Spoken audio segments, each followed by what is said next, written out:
मनीष, अगर ये aerial attack है, अगर इसमें मिसाइल का इस्तेमाल किया गया है, इसमें क्रूज मिसाइल का इस्तेमाल हुआ है, इसमें ड्रोन का इस्तेमाल हुआ है, तो ऐसा कैसे हो सकता है कि इसमें इजराइल और अमेरिका का हाथ ना हो?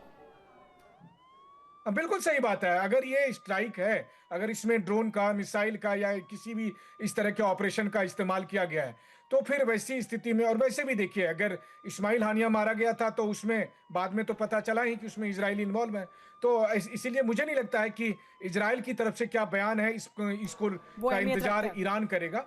ईरान अपनी तरफ से एसेस करेगा कि क्या वो मोमेंट आ चुका है जहां पर वो खुद ही अपनी तरफ से इनिशिएट कर ले, क्योंकि अगर वो इनिशिएट करेगा तो वैसी स्थिति में फिर या तो अमेरिका उस युद्ध में इन्वॉल्व होगा, या फिर ट्रंप और इजराइल इसी वजह से ये सबसे बड़ा सवाल है मनीष, क्या ये युद्ध की शुरुआत है? क्या ये शुरुआती है हमले हैं, और क्या इसके बाद हम इसको बढ़ता हुआ देखेंगे और ज्यादा हालात तनावपूर्ण होते हुए देखेंगे? यहां से वापस जा सकते हैं या यहां से आगे की तरफ और तनाव की तरफ बढ़ेंगे? इस पर हमारे साथ जो मेहमान है, मैं सबकी प्रतिक्रिया इस पर लूंगी।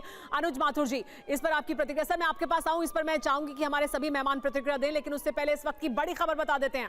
अब तक ईरान के 10 शहरों में धमाके हुए हैं, एक दो नहीं, ईरान के 10 शहरों में धमाके हुए हैं, जिसमें तेहरान यानी राजधानी शामिल है, अहवाज और तबरीज में विस्फोट हुआ है। इसके अलावा बंदर अब्बास जो एक बहुत अहम पोर्ट है, वहां पर धमाका हुआ है, फरान में हुआ है, कुम जो बहुत अहमियत रखता है धार्मिक तौर पर भी, वहां पर धमाका हुआ है। IRGC का भी यहां पर बड़ा बेस मौजूद है। केशम में धमाका हुआ है, मोल्लम में धमाका हुआ है, नतांज में धमाके हुए हैं, एटमी प्लांट वाले इस्फहान में धमाके हुए हैं।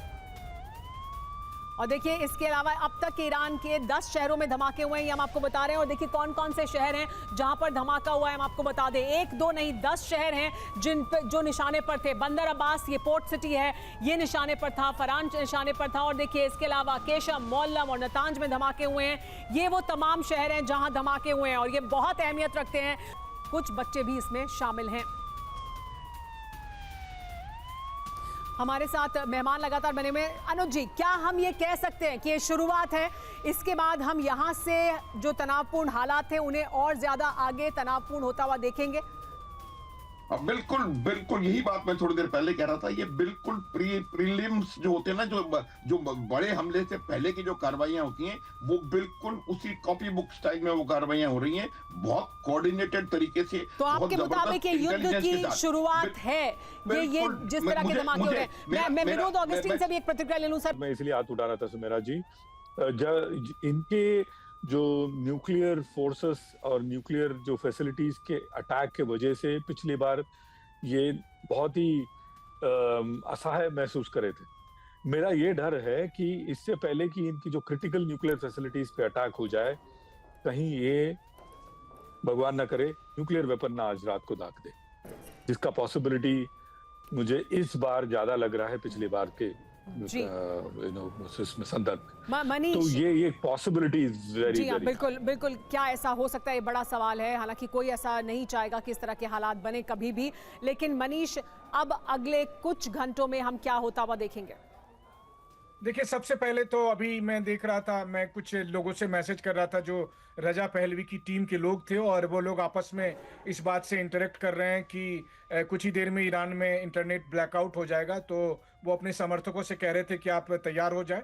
और दूसरी बात यह है कि जो उनके समर्थकों के बीच में वो बंदर अब्बास की इस घटना को इजरायली सिग्नेचर यानी कि मोसाद का ऑपरेशन के तौर पर देख रहे हैं, और वो इस बात को लेकर बेहद एक्साइटेड है। उनका कहना है कि मोसाद ने अपना ऑपरेशन शुरू कर दिया है, अब पीछे से अमेरिका भी सपोर्ट के लिए आ जाएगा, तो दोबारा से प्रोटेस्ट शुरू करो। आप समझ सकते हैं उनका अपना जी हाँ। और मनीष, एक और बड़ी खबर आ रही है, ये अपने दर्शकों को बता देते हैं, इससे ये समझ आएगा कि दरअसल कहां से और किसने हमला किया है।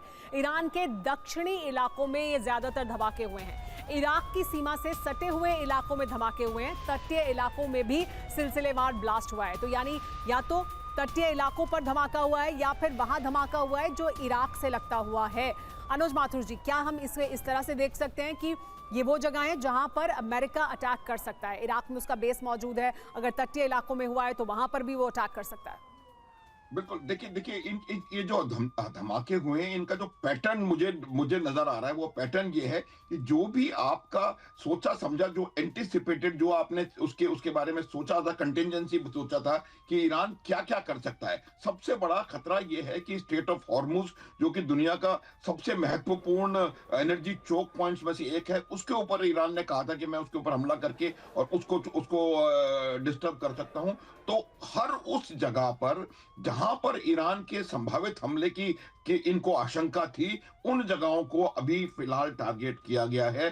3 चीजें मैं बता चुका हूं कि न्यूक्लियर साइट्स वाली जगह, उनकी मिलिट्री लीडरशिप, सिविलियन लीडरशिप और उनके क्रिटिकल जो कम्युनिकेशंस, लॉजिस्टिक्स और स्ट्रेटेजिक एसेट्स हैं, उन जगहों पर हमला करने की कोशिश की गई है। ये एक बहुत कोऑर्डिनेटेड, बहुत वेल प्लान्ड हमला है और इसका रिस्पांस निश्चित रूप से और बहुत जल्दी आएगा। मुझे कहीं निकलना है, इस वजह से मैं जल्दी आपसे इजाजत लूंगा, लेकिन इसका रिस्पांस आपको अगले कुछ समय में आता हुआ नजर आएगा ईरान की तरफ से, चाहे वो इजराइल के ऊपर हो या अमेरिका के कुछ और बेड़ों पे हो, या डायरेक्ट अमेरिका के जो आर्माडा, जिसको डोनाल्ड ट्रंप कह रहे हैं, जो कि उन्होंने भेज दिया है मिडल ईस्ट में, उसके ऊपर भी हमला होने की संभावना है। ये बात आप ध्यान रखें।